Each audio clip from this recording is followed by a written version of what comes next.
everyone, thanks for tuning in. You're listening to Home in Progress by RepcoLite Paint, sponsored by Benjamin Moore. And this week on the show, we're going to be talking about everything, well, a lot of things you need to keep in mind when you're tackling a paint project in the heat and humidity, because we're kind of dealing with that right now. We'll be talking about everything from the best times to start, the times you need to wrap up, some danger zone temperatures and some things to look for, and we'll even be talking about bees. I mean, I'm going to go all over the place. I've got a lot of info that we're going to cover that's coming up. But right now, to start the show, let's talk about how to remove smoke smells from fabric and also how you can deal with cigarette smoke smell in a home. I started a series on dealing with smells in the home, I don't know, several months ago, and I've just been working through some common smells. You know, they can be really frustrating when your home stinks a little bit. It drives me insane. I feel like sometimes it feels like it's irredeemable. You know, the smell is never going to go away. I always tend to overreact to almost everything, and smells are one of those things that really get to me. So I thought, let's deal with a lot of common smells. And now today I want to talk about smoke smells in fabric and also cigarette smoke, in a home. And to get started, I want to circle back to something that I talked about a couple weeks ago when I told you how my daughter started a small fire in the microwave. She was really little. I'm not going to repeat the whole thing, but she put a homemade, heat pack thing. It looks like something made by the Amish. It was very homemade. It was a little denim pack.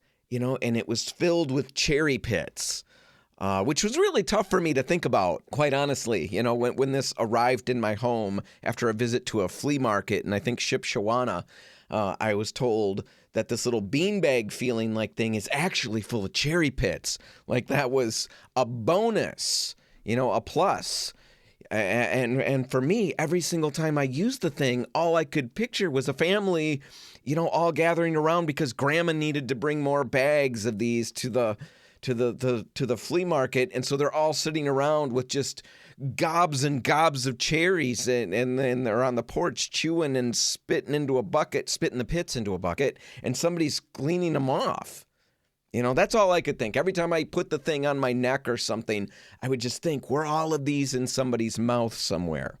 Anyway, that bag thing, you would put it in the microwave for 2 minutes. It'd heat up like a little heating pad, and then you could carry it around, no cords. That was its whole gig was that. My daughter, I almost said her name on the radio. She would not have appreciated that. My daughter, she put that cherry pit bag in the microwave. Instead of for 2 minutes, she put it in for 20 minutes, added an extra 0, and then walked away. After about 10 minutes or so, it started to smell like someone was baking a pie. And I remember thinking, wow, I didn't know who was baking a pie, but it sure smells good.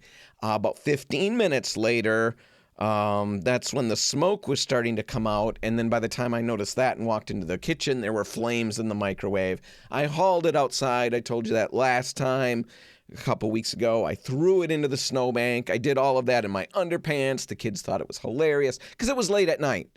I didn't add that part in. It's not like I just sit around in my underpants in the heart of the day. This was bedtime, and I did all of that. Anyway, once we had done that, I had to clean the kitchen for days trying to get that smell out. And I talked about that. I talked about all the things that we needed to do, the cleaners that we needed to use, everything that I had to put that kitchen through in order to get that burnt smell out. And in that episode, all I talked about was really pretty much the hard surfaces. If you do have an issue like that, it's not as straight up simple as you might think it is. We washed everything and thought we'd be good, but the smell lingered, the stink persisted. There were certain things I need to do. If you deal with that, it was 2 episodes ago. You can find it at RepcoLite.com. And I'll walk you through everything to get the smell off of the hard surfaces permanently. But I didn't have time in that segment a couple weeks ago to explain that I also struggled to get that smell out of the curtains and the fabrics throughout the house.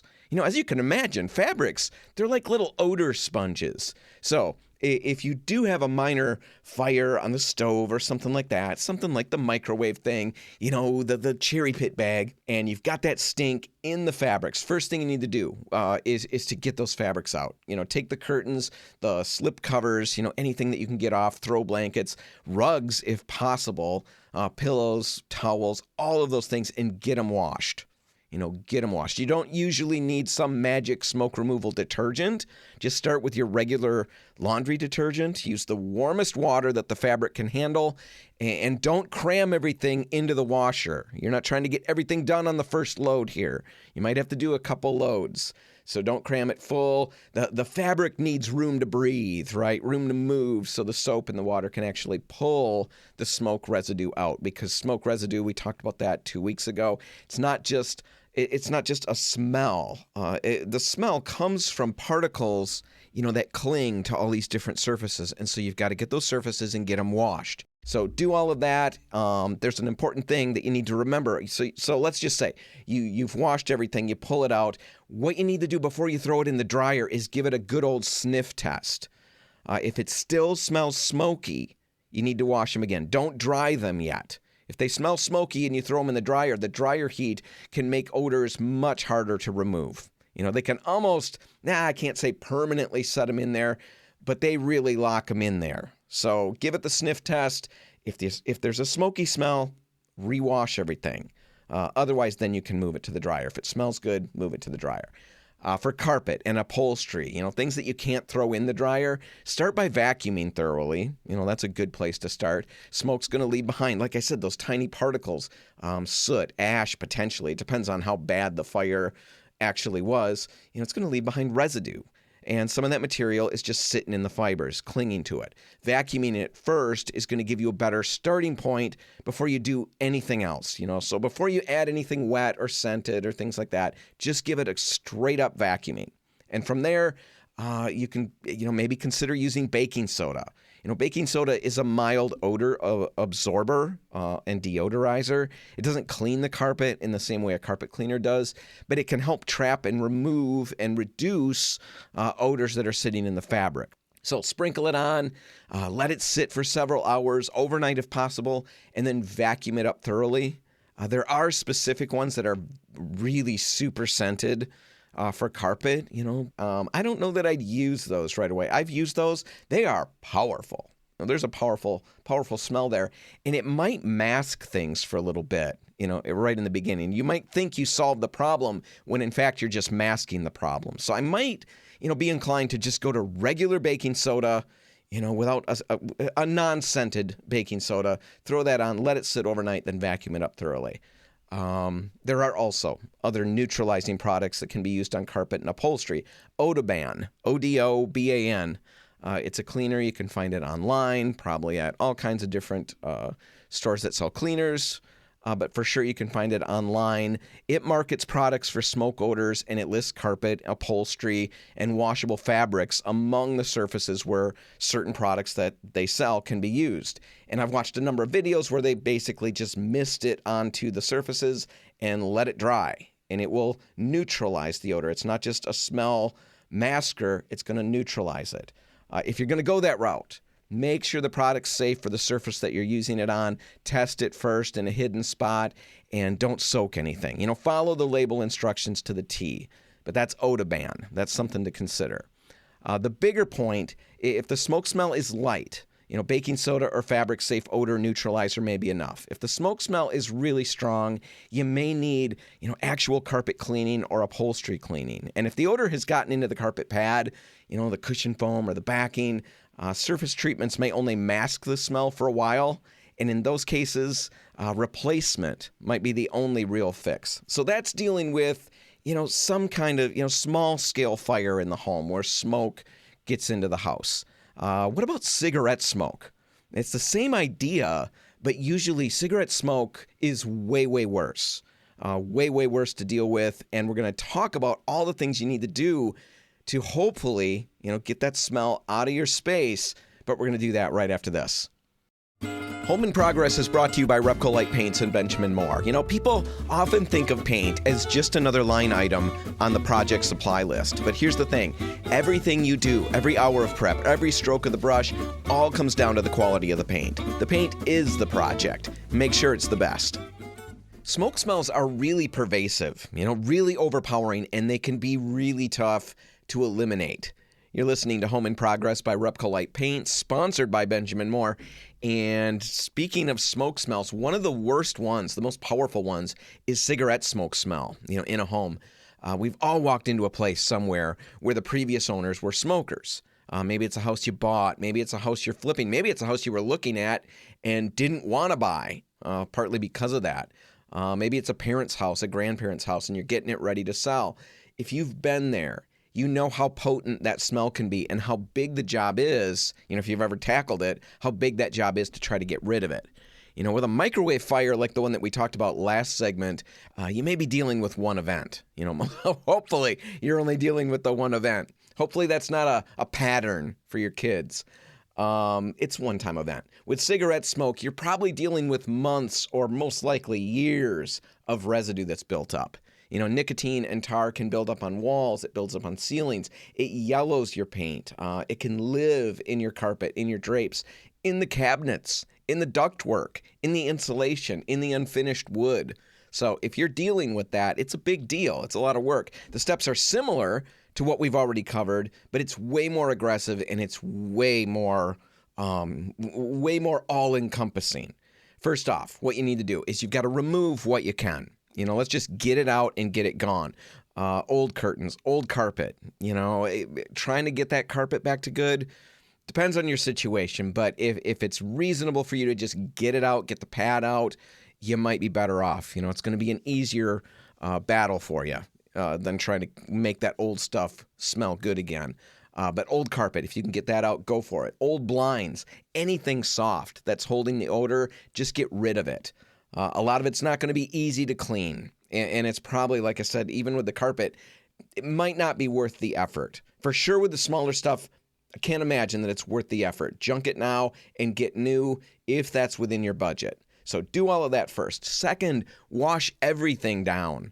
Everything down. Wash everything down. It's not what we want to hear, but I literally mean everything. Walls, ceilings, trim, doors, cabinets, closets, inside drawers, light fixtures, fan blades, switch plates, outlet covers, pretty much anywhere smoke residue could have settled over all the years. Wash all of that down. It's incredibly all-encompassing, and it's really disheartening, but it will work. But that's what you need to do. And when you're washing everything down, the natural question is, what cleaner should I be using for this? And the choice of cleaner is really going to depend on what your goal is. If you're trying to save the existing paint and avoid repainting, then you're going to want to start mild. So use warm water with a little dish soap, Dawn dish detergent, that'll work well. A gentle cleaner that's safe for painted surfaces, something like that. Don't scrub very aggressively. Don't soak the walls down. If you're using something other than Dawn, test it first in a hidden spot just to make sure that it's not going to cause a problem. You may be able to reduce light smoke odor that way, and still preserve that paint job and avoid repainting. But if you've done all of that and the odor keeps coming back, well, you're probably going to need to just step things up and move towards an entire repaint. And really, if you're dealing with years of cigarette smoke, yellowing, sticky residue, most of the time, you should probably just assume that any cleaning you do is going to be part of a repainting process. And at that point, if that's what you're buying into, that you're going to repaint the space, you're not really trying to preserve the old paint anymore. You don't care what your cleaner does to that. You're just trying to get that surface really clean, so that you can get to a primer. And that's where a stronger cleaner, a degreaser, a TSP substitute, all of that can come in. But even then, follow the label, protect nearby surfaces, rinse thoroughly, and let everything dry before you prime. Cleaner residue can cause problems just like smoke residue can. So clean everything really well, use a strong degreaser, a great cleaner, and then make sure that you rinse the surfaces really well before you move on. So that's the cleaning step. The next step, the third step, is to replace your HVAC filters, and you might even want to consider having the ducts evaluated if the smell is really heavy. Talk to people who do duct cleaning and ask about what they do, to handle a situation like what you're dealing with. Some of them are going to have deodorizers or neutralizers that they'll spray into the ducts after cleaning. How well do those work? I don't know. You're just going to have those conversations and get the feedback that they give you and see if that's something that could alleviate some of what you're dealing with. But at least ask the question. If you're dealing with a tough situation like this, it's worth making that call. Now, after you've done all of that, you finally get to the paint steps. But you can't just paint over the smoke smell with regular paint. It's one of the biggest mistakes that people make in this process. They clean things up and then they roll on a nice new coat of paint. And for a week or so, it looks better, it smells better. And then that stain or that odor starts coming back through. For smoke or nicotine, you usually need to use a true stain blocking or odor blocking primer after cleaning and before painting. And in many cases, that's going to mean a shellac-based primer like Bin or a serious restoration primer designed specifically for smoke damage. One option to consider out there is RepcoLite Zip Prime. It's an oil-based product, so it cleans up with mineral spirits, but it's effectively going to block smoke stains, water stains as well, if you've got that going on. It's on sale this month at RepcoLite, and we've got it in spray cans. And that's a little bit interesting because if you've got some water damage spots, shifting gears a little bit here, but if you've got water damage spots and you're looking for a quick fix, because those can't just be painted over with regular wall paint or ceiling paint either. You need to seal those in. If you've got a few of those on your ceiling and you don't want to break out brushes and rollers and all of that, those Zip Prime spray cans might be the perfect fix. So just stop out at any RepcoLite and ask about that. But use the right primer. That's really, really critical. There are a lot of water-based stain blockers out there. I would be really, really hesitant to use something like that in this situation. They will work in certain situations and block certain stains. But when you're dealing with cigarette smoke and the smell that brings with it, just find a way to tolerate using something that's got more odor, like Bin or something like that. Ventilate well, but use the good stuff. It's going to solve the problem. The other products might solve the problem, so just weigh it that way. Now, once you've done all of that, you've got the right primer on, it's dry, it's ready to go. Once that's all done, you're ready for your finished paint, and there's nothing special here. Just get good stuff, that's appropriate for the situation and the areas that you're painting, and get it applied. And once you've done all of that and it's dried, you should be well on your way, to having solved this problem. The big takeaway here is that with cigarette smoke smell, primer isn't step one. Don't make that mistake. Primer isn't step one. It's actually step 4. You've got to remove what's holding the odor. You've got to ventilate and filter the air. You've got to wash and rinse all your surfaces, and then you prime and then you paint. And one last thing to think about when dealing with smoke smells of any kind, you've got to know when the problem is bigger than something you should DIY. If there was an actual fire in the house, in contrast to the small microwave fire that we had, if you've got visible soot beyond one small area, heavy smoke in the HVAC system, things like that, might be worth bringing in a restoration company. So keep all of that in mind. Last thing I guess I've got is just remember the following things, and that should help you if you ever deal with this. Smoke smell sticks around because smoke leaves something behind, a residue. And you can't solve a residue with fragrance. You solve it by finding the residue, cleaning what can be cleaned, removing what can't be cleaned, filtering the air, and when it comes to walls and ceilings, using the right primer before you repaint. If you go through all of that and there's still this lingering smoke smell odor, before you start just fragrancing everything, ask yourself a simple question about where that residue could still be hiding. Remember that residue is what's causing the problem. Where could it be? There could be some area that you hadn't even thought about that just needs to be cleaned really well, and that's going to get it gone. So try to find where it's localized and try to work your way through it. It's not fun, but it can be done. You can get there. All right, it's been crazy hot for the last couple weeks, and we get a ton of questions from people wondering if they can still paint outside in weather like this. And that's good. The questions are great. But there are many more people who don't ask anything. They just go out and paint. And while that's okay, you can do that, there are a number of things that you need to know so you get it right. We're going to talk about all of that right after this. Home in Progress is brought to you by RepcoLite Paints and Benjamin Moore. Think about it. You spend hours prepping, sanding, taping, and then finally painting. Don't throw all that work away with an inferior product. The paint isn't just another supply. The paint is the project. Make sure it's the best. How do you feel about the heat that we've been having? And that's a real question. I mean that, because some people really like it. You're listening to Home in Progress by RepcoLite Paints, sponsored by Benjamin Moore. And yes, some people really like the heat. I mean, I was in a meeting the other day, and one of the guys in the meeting, there's like 5 of us in there, and one of the people in the meeting, says, well, looks like it's going to be in the low 80s for a couple days. And just like that. And all of us slowly looked at him and said, you sound disappointed. That doesn't make much sense. You sound disappointed. He was disappointed. He loves the heat. The hotter, the better.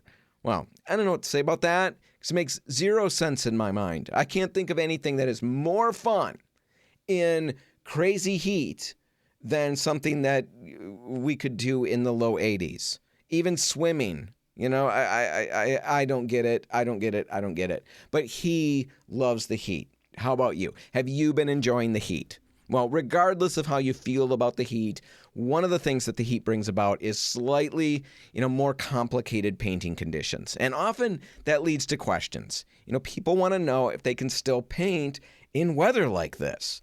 But as I mentioned at the end of last segment, there's also a large group of people who don't ask. They just go out and paint, and potentially they can run into trouble. So I know I've talked about this before on the show, but it's kind of an important topic when the weather heats up. So I really do need to deal with it for a little bit just to give you the info that you need. So that's what we're going to do. And here's the scoop. You can paint in weather like this. Yes, you can. It's okay. People do it all the time. You don't need to put your projects off until spring or fall, but, and this is a really big but, this is a big but, you have to work with the heat. If you do that, you're fine. If you work like it's a normal, 75-degree day in May, the heat's going to cause a lot of trouble for you. So the big thing to start with in all of this talk is the difference between air temperature and surface temp. Now, many of you completely know this, but it is something that people get wrong all the time. They check the weather app or the thermometer, and they see that it says 85, 88, whatever. Then they look on the can, the paint can, and they see that the range for painting is, anywhere often from 36 degrees to 100 degrees. It'll say that right on the can. Benjamin Moore has plenty of products that say paint from 36 degrees, 37 degrees, 38 degrees, all the way up to 100 degrees. And people see that and they figure, we're good to go. We're not even close to 100 degrees. But that number on the app is the air temperature. And the paint doesn't just care about the air temperature. In fact, the bigger issue or the concern is the surface. The actual siding or material that it's going on. A surface that's been baking in direct sun can run a ton hotter, a lot hotter. I was an English major, and I just said it runs a ton hotter. It runs much hotter than the air around. Like lot hotter was better. Somehow in my head that sounded better, but both are kind of bad. It runs significantly hotter than the air around it. The surface can be much hotter than the air around it. 15, 20 degrees hotter isn't unusual. So your app says 88, but the south wall that you're about to paint could easily be 105, 110, or more. That's the problem.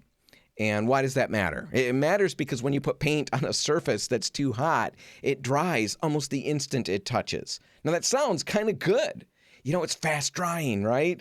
But it's not good. It's not good at all. You can't blend your edges before they set, so you get lap marks, those visible streaks when one pass overlaps the next. You get all of that. The paint can bubble. It can blister.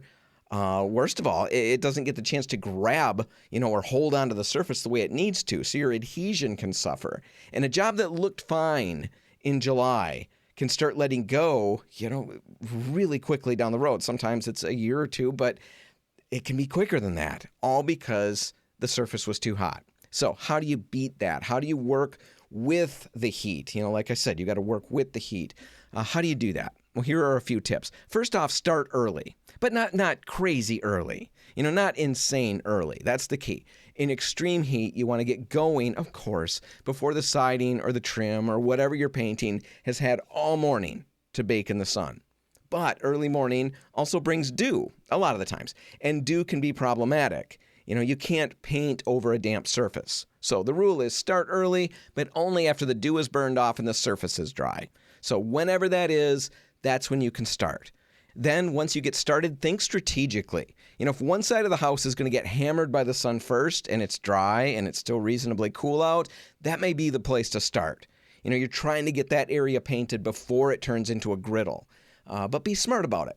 If the sun's already on that wall and the surface is starting to heat up fast, you might need to skip it and come back to it later. If you plow ahead, you're not beating the heat anymore. You're painting on a hot surface, and that can cause any of the problems that we talked about earlier. So you've got to be strategic.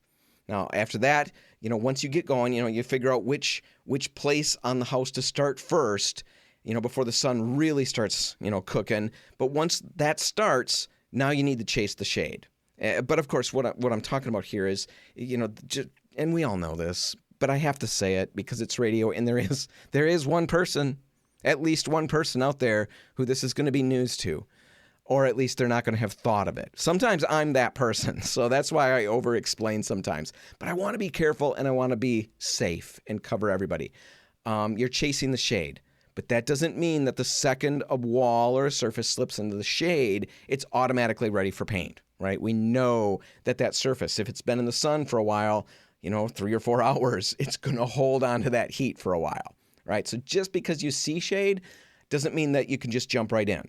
So the better rule is this. Don't just follow the shade, follow the cool shade. Work on surfaces that are dry, of course dry, shaded, and not overheated. Sometimes that means painting on a side of the house before the sun gets there, like we talked about in the beginning. Sometimes it means waiting, till the sun leaves that side for a little bit before you get started. Sometimes you're painting sides of the house not in order. It doesn't feel like you're working your way from start to finish. Maybe you're jumping around. Whatever you got to do. Just finish sections. Don't quit in the middle of a section. Finish sections and then just keep following that cool shade around the house. Also, one other thing to consider, if this is new to you, if you're jumping into a big project, you haven't done a lot of it, you're not a pro at it, you might want to consider just picking up an infrared thermometer. If you've got one, great. If you don't, just get one. They're really inexpensive. You'll use it for a ton of different things around the house anyway. You'll find all kinds of fun things to figure out how hot it is. You'll just be sitting in your chair scanning stuff, just pointing at it. Oh, that's how hot the TV is now. Oh, how about this? How about that? How cold is the air coming out of the vents when the air's running? You're going to do all of those things. You're going to have so much fun. It's going to be the best, well, not the best, but it's going to be pretty good $19 you've ever spent. So pick up one of those things, and they'll take all the guesswork out of what you're doing on this exterior painting thing. You'll point it at the wall, pull the trigger, and you're going to get the surface temperature. And if it's in the range that you can work, you're good to go. There's no more guesswork. You're not wondering, you're good to go. So keep all of that in mind when you're working and when you're getting ready to start working. And then when it comes time to quit, at the end of the day, we've got to think about the dew again. As the sun goes down, surfaces are going to cool off, and if they cool enough overnight, you can get dew forming right on your fresh paint before it's had time to set up, and that's a problem as well. So don't paint right up until dark. You got to give yourself a cushion, a few hours of daylight after you finish, so the paint can firm up and cure a little bit before the evening damp and dew starts to roll in. So there you go. That's all solid for getting the paint on the house, when you start, when you quit, how you go about doing it and working in those hot temps. That's really good. But the heat isn't just hard on the paint. It's hard on you. It's hard on your painter if you've hired it out. So drink way more water than you think you need. Wear a hat, wear sunscreen. Some of you, some of us, me included, we need as much sunscreen as there is. We need the highest level of protection because we burn to a crisp instantly. Think about that. Keep all of that in mind. I probably don't need to say it, but again, there's probably one or two people who are, sunscreen. That makes sense. Wear something breathable. Take breaks in the shade, rest. And when you do take a quick break, here's a quick tip for you. Just drape a damp cloth over your paint tray or your bucket. It's going to keep a skin from forming on the paint while you're resting and relaxing in the shade. It's going to keep bugs and leaves and junk out of it as well. So that's just a damp rag draped over it. That'll be great.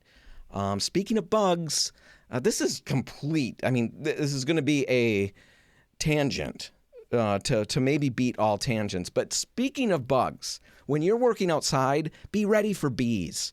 Hornets, so on. All of those horrible things that a lot of people really don't like. I mean, not many of us like hornets and stuff, but just be aware they're going to be there. They're going to be there all over the place. My son, he's an exterior painter, and one of the interview questions when he got the job was literally, how do you feel about bees? Are you allergic to bee stings? And it's funny that that year that he was hired, he said, of course, everybody on the crew said they're cool with bees. Bees don't bother me. I'm pretty chill. No worries here. Bees don't freak me out, not even a little bit. Everybody said that. And yet he said that whole summer as he's working, there were a couple of people routinely running around the house, screaming and swatting at the air. He's on a ladder and you hear screaming and you look down and there's just people running past you. And they're all running from bees and things like that. So bees, they're going to be a thing you encounter. If you're allergic, be ready for that. Or don't get involved with this. Or do whatever you need to do to be safe. But just be aware, they're going to be there. And I know this sounds a little bit silly. And maybe it is. Like I said, this is a big-time tangent. But I'm a parent, and parents are trained by experience to think through about like 40 different possible outcomes. And that's being mild. We think through way more possible outcomes when we see things happening. And the first thing that comes to mind to me when I'm thinking about bees while you're painting outside is that you're often going to be on a ladder. Remember that. Stay cool when the bees come. It's easy to forget where you are and have a freak out. But remember, you can't do that when you're on a ladder. And remember, bees smell fear. So stay calm and work your way down the ladder carefully if you need to, but don't melt down 20 feet above the ground. Completely don't need to say that. I don't know. It just feels like the parent in me to remind you that's what's going on. This is the reason my mom, for example, could never, ever do this work. Never, ever, ever. If she's on a ladder and bees are coming, she's jumping, period. The 20-foot fall is nothing in her mind compared to the threat of a bee sting. If she's holding your ladder and a bee comes, she's gone. Again, good luck. You're on your own. She's got a bee to deal with. When we were growing up, we would have picnics, we'd go to little parks and stuff, and we're all sitting there, all us little kids munching on whatever, peanut butter and jelly and sucking down, high C and, I don't know, purple grape drinks and stuff like that. And all of a sudden, Mom and her sisters, my aunts, start screaming hysterically and running in circles all over the place, almost banging into each other, diving all over the place, grabbing up small children and running, sometimes using the children to beat the air. No, they didn't do that. That's how it plays in my mind now that I think back on it. But I'm sure that didn't happen. But they would run around freaking out, and it was always, always bees. So if that's you, this job, exterior painting of your home, might not be for you. I know that's got nothing to do with painting in the heat, but it's so real, so I wanted to say it. And Andrew, my painter kid, he encounters bees every single day, and he's just got to gut through it. As they're bouncing around his hands or off his face. Keep it in mind. You're going to encounter that. Be ready for it. All right. Where in the world was I before I bailed? All right. If you do the work yourself, that's kind of where I was. If you do the work yourself, keep all of those things that I just talked about in mind. Be prepared for them. And if you do hire somebody, keep them in mind. Set out cold waters, point them to a shady spot to take a break. If you can swing, letting them cool off inside in the air conditioning, even better. It goes a long way, and it's crazy appreciated. At one of Andrew's recent jobs, the homeowner brought out a cooler of cold pop and water, and the whole crew loved it. And as they were leaving, the people were sending them with pop and water for the ride home. Andrew came home with a root beer that he later used for a root beer float while he was watching the Tigers. He was so happy about that. Little things in life pleased him. But that homeowner, if they could know how much joy they brought just with that can of pop, probably make their day. It's not going to bring your bill down, but it goes a long way, and the crew's going to be grateful for your kindness. All right, last thing. In this kind of weather, especially, use a quality exterior paint that's actually built for temperatures like these. Something like Benjamin Moore's Exterior Aura, Exterior Regal, Benjamin Moore's Element Guard, RepcoLite's Endura. All of those are great. They've got some overlapping strengths. Some of them have different strengths, but they're all going to be really good. Aura, for example, it's great for coverage, color retention. Endura, Element Guard, Regal, they're going to be great at color retention. Element Guard is rain ready in about an hour. So if you paint and then one of those pop-up afternoon showers that we've been getting rolls through 60 minutes later, or if you quit and later than you probably should have and dew forms just an hour later, you're fine. With Element Guard, you're protected. It's great. So get the right product. Painting in the heat. It's doable. Just keep all of those things in mind, and you should be good. If you've got any questions at all, stop out to your closest RepcoLite and we'll help. All right, that's enough of that. Now, this past week, I had something really crazy happen at my house. It was a little bit sad, but my son, the electrician, was the hero. And I want to talk about that and talk about the value of the trades in the last little bit that I've got. We're going to get to that right after this. You're listening to Home in Progress, where the projects are real, the mistakes, they're educational, sometimes painful, mostly educational, and the only thing more stubborn than that old wallpaper on your bathroom wall is your determination to get it fixed. Proudly sponsored by RepcoLite Paints and Benjamin Moore. Paint with a purpose, people who care, and everything you need to get the job done right. So I had an interesting experience on Tuesday. I left for work around 6:30 in the morning, and there was a cement truck and a crew working across the street at a neighbor's house. You're listening to Home in Progress by RepcoLite Paints, sponsored by Benjamin Moore. Okay, so that's all going on. A couple hours later, I get a text from a neighbor. The cement truck has hit a power pole, and that ripped the power line off my house and bent the mast, the metal pipe that carries the line down into the house. So I headed home. There were power lines in the yard. The mast was bent. The boot where it goes through the roof was damaged. It was a mess. And then comes the phone calls. The power company, insurance, the cement company, an electrician, trying to figure out who fixes what, who pays for what. I just knew I wasn't going to.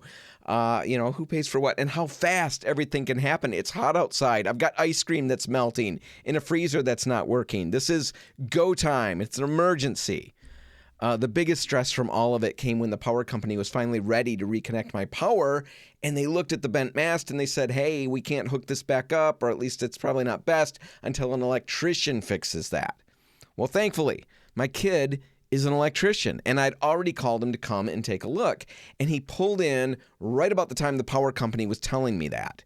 In the end, he fixed it while they waited, and about an hour and a half later, the mast was repaired, the power company hooked everything back up, and we were back in business, and my ice cream was solidifying, getting to perfect ice cream, texture. It was all good. Looking back on it, it all worked out. But while I was living it, it was chaos. I didn't know who to call. I didn't know who was responsible. I didn't know what had to happen first. And when I found out that this wasn't something the power company could fix, that I needed an electrician for it, I was really, really, really thankful that I had somebody there who understood the problem, knew the fix, and could handle it calmly. The amount of stress that disappeared when a skilled tradesperson showed up and knew exactly what to do was real, crazy real. And that's happened in my life over and over and over and over. Plumbing problems. I had a water heater that failed like the day or two before Thanksgiving. A local plumber came out, charged me a reasonable price. I was so happy to pay that price and fixed it. His skill saved the day. When I was in school, going into the trades was kind of thought to be a poor path. We were all encouraged into four-year college programs so we could do, important work. Maybe that's not the case anymore. I guess I don't know for sure. It certainly was when I was in school. The trades were not smiled on. That was just not where you went if you really wanted to be somebody and do something. And now I think some of the people I'm most grateful for in the whole world are plumbers, electricians, car repair techs, painters, roofers, people who can come in, see a situation that's blowing my mind, and offer a solution. It's incredibly important work. And right now, we continue to deal with a lot of skilled tradesmen and tradeswomen retiring and not enough people to replace them. So if you've got kids or grandkids or nieces or nephews approaching college age and they're wondering about their futures, the trades, it's an incredible place to start. It's not for everybody, but it can be a great career. We talk a lot, maybe not on the show here, but in our circles, we talk about technology jobs, AI, the future of work. It's all over the news. But here's the thing. The future still needs somebody who can wire a building, fix the furnace, install the plumbing, frame the house, repair the equipment, and just keep everything running. Here in Michigan, the state says skilled trades will account for more than 520,000 jobs, with about 45,000 openings every year through 2030. So talk to your kids, your grandkids, nieces, nephews, whatever. Encourage them to consider the trades if they're unsure about what they want to do. We're going to need them. All right, that's going to do it. Remember, we have a car show scheduled at our Lakewood location for next week, Saturday, July 18, from 11 to 2. You can find out more about that on our Facebook page or just call the Lakewood store at 616-393-0025. That's 616-393-0025. All right, whatever you do today, make paint a part of it. Have a great weekend, everybody, and I'll see you next week. For Home in Progress, I'm Dan Hansen. Thanks for listening.